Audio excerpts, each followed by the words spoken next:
My name is Scott Hale, and I'm a third generation native art collector and appraiser. And my family had a trading post slash Indian store in Boulder City, Nevada, starting in 1936. And that led to my mother's curatorial work at places like the Denver Art Museum and Gilcrease. And I went into academia and taught in Native Studies at the University of Oklahoma, leaving for curatorial practice and finally setting into the appraisal business. Um, One of the things that uh, was of particular interest to my grandfather was both native jewelry and specifically turquoise. And being positioned there in Nevada, he was, privy to an incredible amount of very high quality gemstone that was being mined the 1930s, the 1940s, the 1950s.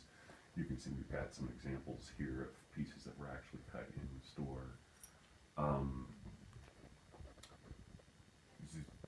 there were some notable figures and characters that actually had come through the story. He employed a number of Navajo silversmiths over the years, people like Tom Daisy and Harrison Yazzie worked there, and they told stories about the number of different people that actually came through the shop. Specifically, someone like the Shah of at the time Persia was in there, and then some Hollywood producers had actually come through as well. I think it was either for Greatest Story Ever Told or Ten Commandments, Really? but they were specifically trying to buy turquoise that was then, featured in Wow. these major motion pictures. So, particularly during that time, it was kind of a cavalcade of characters, I like to say, that probably sauntered through. Visiting the Grand Canyon, you come right out into Lake Mead, and that's where the trading post was in Boulder City. So, from really the 1930s on, they were really very involved in native art and specifically native jewelry and Right. turquoise. What do you remember were some of your grandfather's favorites as far as turquoise, pieces of turquoise or stones? Did he have a... He did. In fact, I've got a bracelet that we've got a couple of pieces that were made in the family store, but there's one in particular that's a number 8 bracelet, and he also really liked blue gem. And I'm trying to remember the quote. It's on our website. We've got a link to it, but there's an interview in a paper back in the 1950s where he talks about, a lot of this stuff coming out of Lander County, and that was, of course, well before the discovery of Lander Blue in, 73, 74, somewhere in that time period. So it's funny that you should ask, though, because there's so much good turquoise coming out of places like China, and I find it really interesting that collectors today maybe get almost a little bit too preoccupied about the mine and where did this come from. And just as collectors today say covet Bisbee, 100 years from now they're going to say, oh, that's Chinese turquoise, that's some of the best in the world. And it speaks to the phenomenon that we're experiencing in the market today, where turquoise in many cases is more valuable than diamonds. It certainly has become a rarer gemstone, and on a per carat basis, something like Lander Blue will end up costing far more than really good diamonds. And that concern about where it comes from, I think, is also interesting when you compare it with diamonds, because obviously there are blood diamonds and there's political situations which make some diamonds more desirable than others. But there are things that I think a collector should look for, particularly when they're starting off, Right. that certainly take precedence to the mine, Right. because I've seen really, really, say, not great Caraco-like compared with some absolutely fantastic cerritos. So it's more about the quality of the gemstone than it is where it's from. necessarily where it comes from. Right. Yeah. So when collectors come to you, when your clients come to you and they say, we want to start buying, let's start with historic Navajo jewelry. What do you tell them? What are some of the basic things you tell somebody to when they're starting to buy, Well, either for collecting or for wearing too? I guess. it's interesting because a similar sort of principle holds true, uh, particularly when it comes to old pine and great old historic pieces. These predate hallmarks. We don't really start seeing the identification of the artist on pieces until about the 1930s, 1940s especially.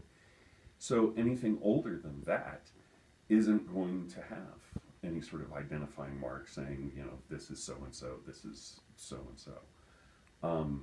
And so again, just as you don't want to necessarily get caught up in mines, I don't encourage clients to get caught up in names. Now that's not to discourage somebody from buying a great piece of Fred Peshlikai or Charles Lolema, but that it's about the craftsmanship.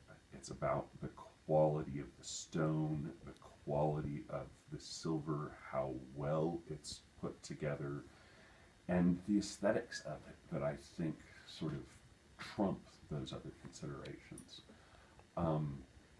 I think that, you know, and I'm sure you've heard this from another of other interviewers or interviewees, who you get it from also makes a considerable difference. That's not to say that we can't find a great piece in a pawn shop, but, you know, I'm going to trust certain quality, reputable dealers. You know, that's another consideration that I think more and more buyers have to be conscious of, is the number of counterfeit pieces that have entered the market and things that are being passed off as things that they're not, not just specifically as it relates to artists, but also you know, the turquoise itself. Right. Often I've been at some of those, you know, big shows where somebody will say, oh, this is Bisbee turquoise and it's the best turquoise in Nevada. Well, Bisbee's not from Nevada, so you know, there's that level of education. Yeah. And when you consider someone like Jed Fouts, who's 8th generation, I mean, I think 3 generations is a lot. Jed goes back 8 generations. So there's you know, a historicity. Right. That is unquestioned. That I actually gave a presentation at Red Earth in Oklahoma City this year on collecting Southwest jewelry, and I pointed out that while imitation turquoise is something that you want to be aware of, that's not necessarily to say it's something to be avoided, because I can show you pieces with imitation turquoise that are far more valuable than pieces without imitation turquoise. Now, that's not to suggest that it's a bunch of paste and dye, but rather something like Hubble glass, which was, you know, associated with Lorenzo Hubble Trading Post, and it was something that when turquoise and production costs got so high in the 19 teens, he ended up importing this stuff from Czechoslovakia. And today, a great bracelet with Hubble glass imitation turquoise will be every bit as expensive, if not more expensive, than, you know, a comparable bracelet with real, genuine turquoise. So it's collectible in itself. Exactly. Yeah. You know, it's sometimes the imitations are more desirable in the market than wow. I don't want to say the real McCoy, but and when you're talking about spotting forgeries or fake pieces, when you see something like that isn't what it is purported to be, yeah, what tips you off? What do you look for? What signs? a number of things. And this isn't necessarily so much applicable to fakes as it is just what the market now refers to as enhanced turquoise. And whether that's something like the Zachary process where they electrify the stone to sort of enhance the color. But, you know, I can show you, particularly when it comes to nugget pieces of turquoise, whether it be in a necklace or a buckle, but you can sometimes actually scrape away the ink. And what they'll do is they'll tumble the nuggets with black ink to have them sort of set down into the recesses and the porosity of the stone in order to make the matrix pop a little more and be a little more prominent. So, certainly that's one consideration. I'm also of the opinion, and I think the market has really sort of created this perspective for us, where it's great when we can have actual gem quality stones that haven't been stabilized whatsoever. But stabilization in and of itself isn't necessarily a bad thing. It's how the stabilization was done, it's how much stabilization that's there.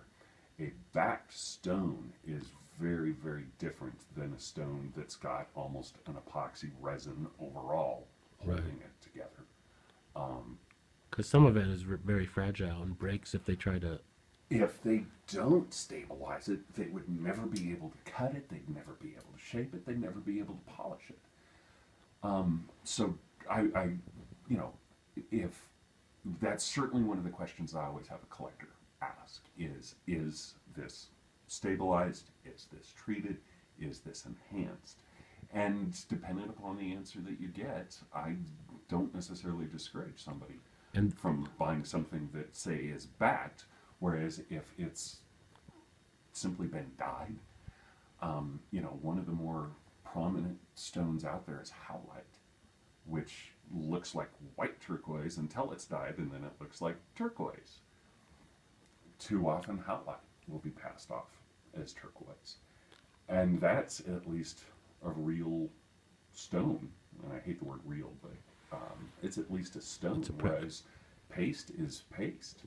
And, plastic is. a lot of that curio stuff will have paste turquoise in it. Now, that's not to suggest it all does, but, you know, that's the other consideration is too often, specifically as it relates to curio pieces, these were assembly line production where one person would, cut the stone, somebody else would do the bezel, somebody else would do the stamp work. And too often, curio works, I think, enter the marketplace identified as Navajo. Now, that's not to suggest they aren't stamped Indian made. And, a place like Maisels in Albuquerque or Silver Arrow, a lot of the better known curio shops had all natives on their workbench.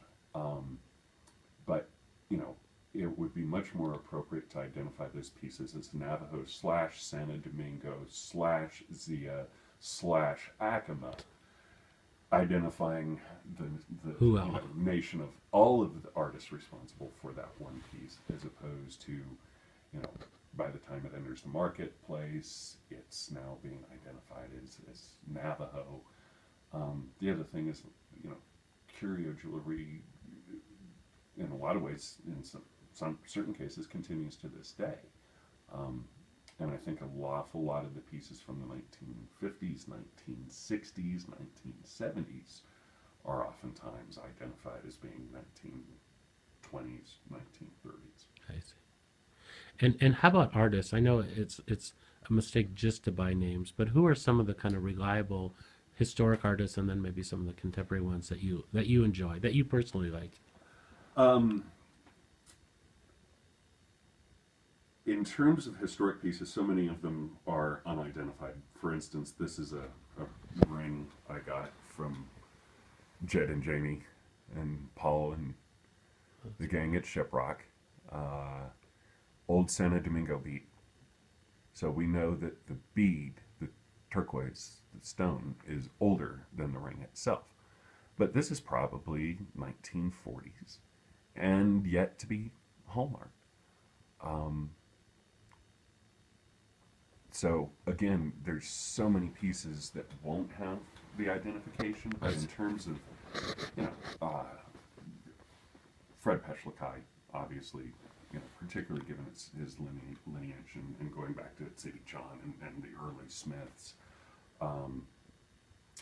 someone whose work I really enjoy and I think has unfortunately sort of slipped through the cracks. His work is in the Messier's book, but Wolf Rope Hunt and his brother Sunshine from Acoma did incredible work, and I think are only really now starting to be sort of appreciated as some of the better historic artists. Obviously, you know, you look at what was going on at White Hogan and some of the incredible work that Kenneth and people like that were doing. And just because I happen to have an affinity for, you know, some of the artists who worked in my grandfather's store, someone like Harrison Yazzie, someone like Tom Daisy, someone like Johnny McKay. Today, you know, it's a smorgasbord. We all have our favorites, but just subjectively and personally, whose work do you like? Are you interested in at the moment? Let's just say. Not to. I think that some of the stone cutting and inlay work that Boyd Sosi is doing is phenomenal. You know, I really like, and so many of these people are friends. Right. It's so we don't want to but offend anyone. I think Shane Hendren is doing incredible work that too many people maybe overlook because it's more cowboy. Yeah, he is. But I've encouraged him any number of times that, you know, this is an artist whose work would be gobbled up at a place like Prix de West, Cowboy Hall of Fame in Oklahoma City, or National Cowboy. And he has that Western background as well. Exactly. So, you know, some of the intricacies of his pieces are phenomenal. You know, I'd be remiss not to talk about someone like Tony Abeta, because I saw a couple of pieces this summer that, you know, I were less scrupulous, I might have hit somebody over the head and tried to run off with. Cody Sanderson's early work in particular, I'm not as big a fan of what he's doing in terms of the stars now, but, you know, some of those early, just simple bubble bracelets that he was doing were,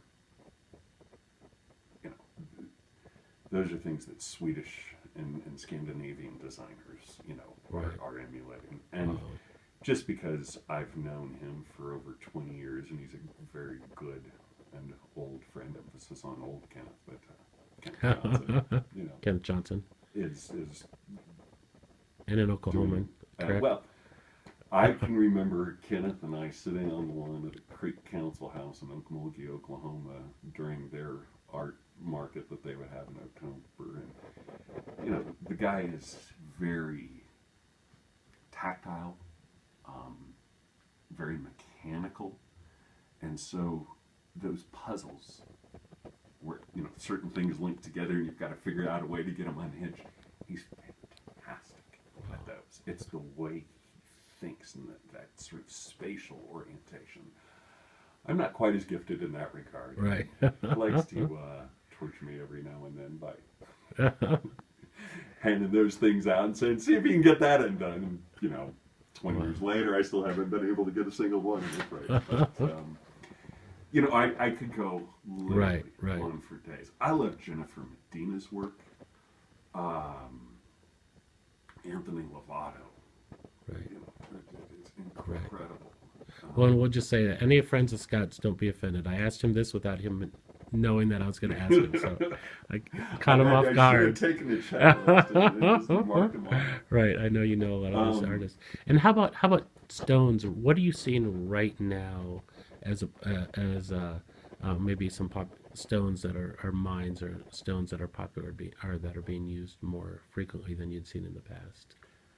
Well, and this is where, again, I don't want people to get too preoccupied, but we're seeing an awful lot of just terminology. And this is cloud blue, or this is turquoise city, or, you know, so many of these new names may or may not have any correlation to a physical location insofar as a mine. But, you know, apparently there are some operations that may or may not be starting back up at Lone Mountain. Gene Waddell's Right. operation, which, you know, insofar as like a top five, Lone Mountain would certainly be included on that list.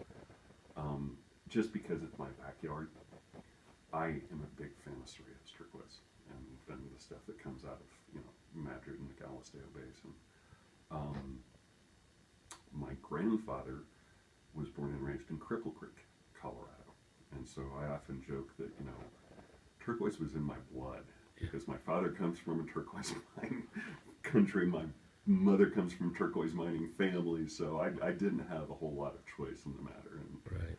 I can actually remember my very first, you know, I bought my first turquoise ring when I was 3 years old. It was a trading party. You know, these are the early days of White Hawk and shows like that, but so many of those dealer get-togethers were in people's homes, and they'd just be swapping back and forth. I can remember Melanie Peters, Jerry Peters' sister, running rugs from Santa Fe up to Denver to bring to some of those dealer parties. And there was a Mickey Mouse Zunion-light ring that I probably threw a temper tantrum about and embarrassed my family, but I didn't get that one that day, but I got a nice little, you know, nugget ring with a rope bezel. Wow. That unfortunately the shank is long since gone, but I actually still have You still have it? the plate. Oh, that's great. Down. So yeah, it's you know, a labor of love, and I don't know that I really probably had much of a choice. Right. I was going to end up in this business one way or another. Right. No matter how circuitous rather, Yeah. my path was. And